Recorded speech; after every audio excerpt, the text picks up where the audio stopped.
Okay, welcome back. Just over a month ago, many of us made resolutions, of course, to change things about our lives, such as fitness, bad habits, bad relationships, bad jobs. But if you haven't been able to make progress towards real change, guess what? You're not alone. Astonishing statistics. Astonishing, okay? Mary Beth. Astonishing. Since it's Heart Month, Yes. Heart Health Month, let's just take this little fact, okay?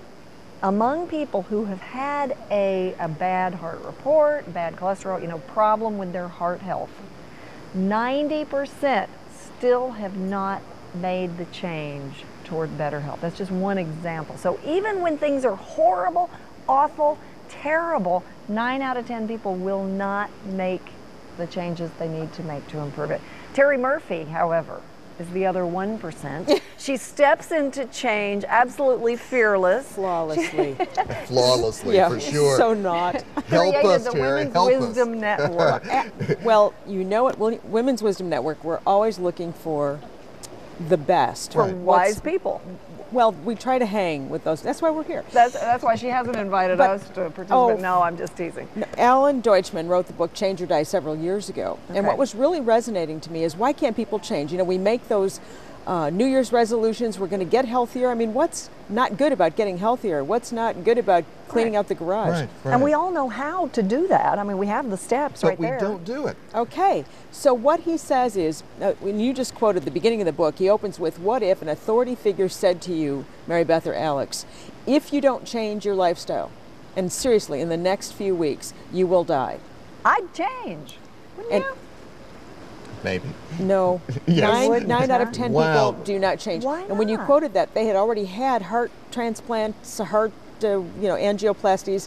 They do not change. And even if they've had stents put in, and part of the problem is it's not that we don't want to change, but we don't know how to change. Now, what do you mean by that? We don't Well, know how. as children, you've got little Miss Abby, it's a behavioral thing. Okay. And as we get older, after 30, a little bit later for women, we don't use the brain fitness anymore. So it's harder for us to change. And we kind of get into a rut and it's hard to jump out of that we're ditch. in a comfort zone. Think about it.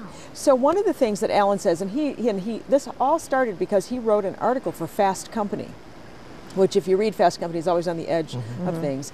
And he cited medical, in your face, you're going to die, heroin addicts, people in prison, and corporations that are not using good business practices. But this applies to everyone in our lives, because every day we wake up and we go, oh, I still haven't done that, or oh, this still doesn't fit, or oh, I still don't make enough money, or oh, I'm not happy enough with my job. Right. And so what he says is, first we have to relate. We have to get that inspiration so that we can see a hope. That's our first step. The second step is to rethink it. So what can we do? How can we do it? What can we learn differently?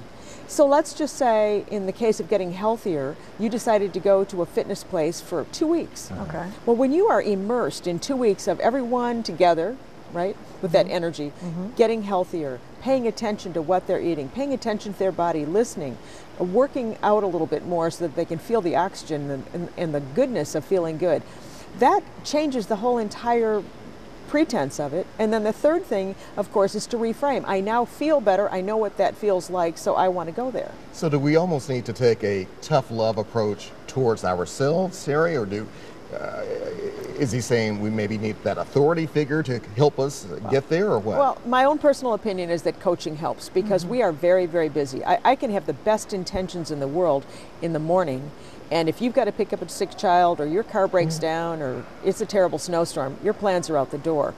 And I'm not here to talk about coaching necessarily, but I do think that we have to have a plan. And it seems to me that when we really want to change, sometimes it's just a thought, but we really don't want to. But it's not about force, it's not about discipline, because if it was, many people would like to drink less, or work out more, make more money, be nicer to their spouse, be happier in a relationship, and they don't do it because they don't have any new tools to work with.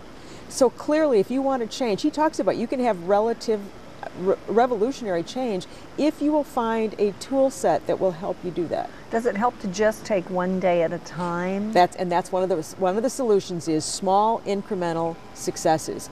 We look at losing 20 pounds and we're like, oh my God. Right.